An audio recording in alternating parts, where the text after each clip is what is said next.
What's going on, you guys? Petplatypus here, and it's time to talk about 7 Deadly Sins chapters 137 and 138. Now, this is two chapters I have to talk about, so I can't go into both of them in great detail, but I do want to keep the video to a reasonable length, so I apologize, but again, gotta keep the video at a reasonable length. So, for 137, they finished their training, they're all stronger, King's still a little salty, Elizabeth is a reincarnation of Liz, and Hawk can apparently eat creatures and gain their abilities or something like that. It was weird. But that's basically everything that happened. Oh, and Meliodas wants to go find Escanor. And that's pretty much everything that happened in the chapter. So to talk about those things in a little bit more detail, we have Meliodas wanting to go find Escanor. The hype here is absolutely disgusting because he's like at like 32,000 power level, completely fucking stomped Gallon like it was nothing, Garen, whatever. And then he's like, oh no, Escanor, he's stronger than me. Whatever, you know, he's stronger than me. I'm like, what the bro, relax, dude. So, yeah, the hype is disgusting. I'm assuming he's talking about how strong he is currently, and Escanor is still stronger. But maybe he's talking about his previous power level. I doubt it. That wouldn't be hype-worthy. So I'm assuming that Escanor, with the sunlight or, you know, his ability and all that, it's going to be stronger than Meliodas currently is. So that's disgusting. That's the strongest 7 Deadly Sin by far. So that'll be awesome. Then we get Elizabeth being the reincarnation of Liz. Not really surprising. Most people would have figured this. I guess the series has reincarnation now. Maybe they mentioned that before and I forgot, but yeah, I don't really know if it'll have any consequence on anything. Maybe she's doomed to repeat the same fate. I don't know. Because that's kind of what the black-haired chick doesn't want to have happen, the one who likes Meliodas. She didn't even give what's-her-name the right test. She did the test wrong, so Elizabeth would fail in hopes that Meliodas wouldn't bring her with her and everything. So, yeah, that's foreshadowing for stuff that could happen. I don't know, no one's died in 7 Deadly Sins, if I'm not mistaken, so I don't know what's going to happen there, but yeah. Then we have, let's see, Hawk eating his way out, gaining those dragon abilities, shooting fire out of his snout, but it burns him. That was very funny. So, yeah, Hawk, hilarious. Very interesting character. The whole being similar to Meliodas' old companion, getting all small and the memory loss, now this new thing. Hawk is so weird, so interesting and mysterious. Definitely want to know more about him. So that's cool. Everyone else's power level being beefed up is pretty good. They're still not strong enough to compete, but they could at least be support, I guess.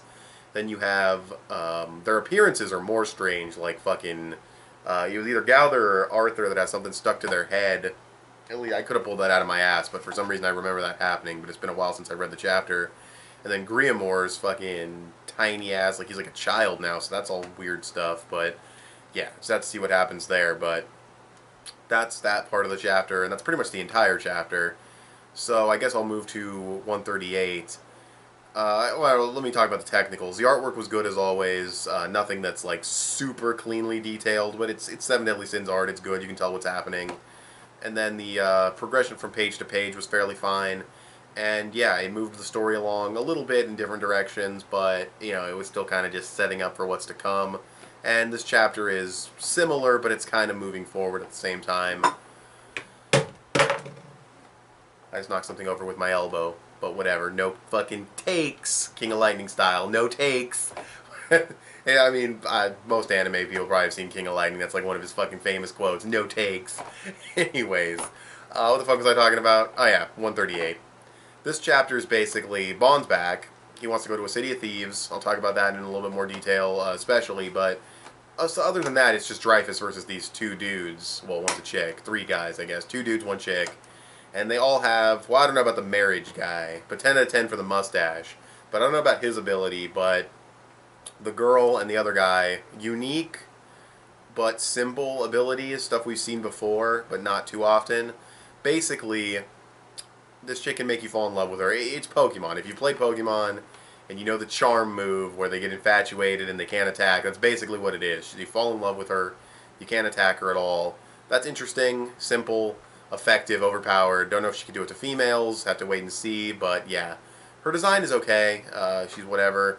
The other dude's design, he's okay too. They're not the most interesting looking characters. He has arrows, shoots you with them, and basically, if you get hit by his arrow, you consume more magic energy when you attack. So if you get hit by a bunch of arrows, the simplest of magic attack could use like all your power.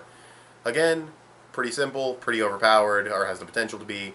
Then the other guy shows up with the bowl haircut and the mustache. Again, 10 out of 10 for the mustache.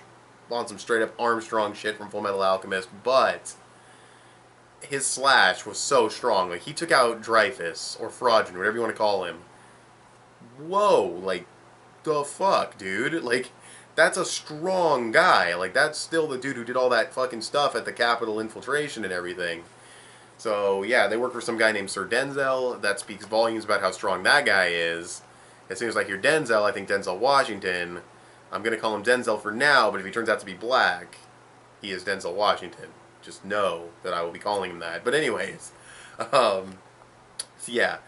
Fuck, I'm weirder in this video than usual, but whatever. Fuck it. So, that's pretty much, yeah, and also Dreyfus and Fraudulent are having, like, arguments in their head about, like, who's in control and everything, or at least that's what was hinted at, so that's interesting. That could go somewhere. I liked that. And then you have Bond, who's going to a city of thieves. Apparently these thieves make him look like a bitch. Like, he's nothing compared to these guys when it comes to stealing. And he's a pretty damn good thief, so I would assume that maybe this is where he got his sacred treasure stolen in the past, because it's, you know, the little chapter, a little thing at the end says, you know, this place holds the secrets of Bond's past or whatever, you know, something along those lines. So maybe he got a sacred maybe he got a sacred treasure stolen here and he's going to get it back. I mean, he's looking for a way to bring someone back to life, but his sacred treasure could also be there. And yeah, I'm sure he'll run into the Ten Commandments at some point, but his storyline right now is a complete deviation and a complete detour from the main plot line. So that's kind of problematic. It's even more of a complete detour than what happened in Toriko recently. So yeah, and the stuff with Toriko is still cool, and this is still cool, and I like Bond. He's probably my favorite character, so definitely want to see what happens going forward, but yeah, interesting. And he's with Jericho, of course, so yeah, see what she does. She's not annoying, but she's just kind of there and talks a lot, and she's not that strong, so she can't really help in combat. So I don't know, she might just be extra baggage for him, but I don't know, we'll see what happens. But yeah, it's pretty much everything that happened in the chapter. It was good. You know, Bond was gone for a while, but he didn't pull a fucking... He wasn't Sanji and company from One Piece, at least. And, you know, going towards that place, possibly being able to get a sacred treasure. I mean, that's just a theory. I won't be disappointed if it doesn't come true, but, you know, that could happen. That's definitely exciting. Stuff with Dreyfus and all that. So, yeah, it was a good chapter. Simple. Not a lot of progression overall, but it was still pretty good. And the fact that what's-his-name is captured is definitely interesting. But, I mean, where can you even hold him? Like, he is strong as fuck. Like, where can you imprison a guy like him? Or do you have to completely restrain his body? Can he break out of that? It's just... That's the thing about restraining insanely strong characters. In One Piece it works because they can't use their Devil Fruit powers with Sea Prism Stone handcuffs, but we'll have to see if there's maybe something similar here. Because you throw him in a cell, I mean, well, he just punches the wall and he's out. So, I don't know. Maybe the love spell, well, I'm not going to go into like little fucking theories. I'm rambling on at this point. It was a good chapter, and the previous chapter was also good. I probably liked the previous chapter more than this one, just because I liked the characters it focused on more. So I'd probably give the previous chapter like a 7.5 out of 10. It was a good chapter, and I'd probably give this one a 7 out of 10. It was still good, not quite as good. So that's pretty much all I have to say about them. Again, good artwork, good progression from page to page, or pacing from page to page, I should say. And the overall story progression from both chapters, it's minimal, but they are setting up for more to come, you know, with Bond and everything that happened in the previous chapter. So, yeah. I liked them both, though. But what did you guys think?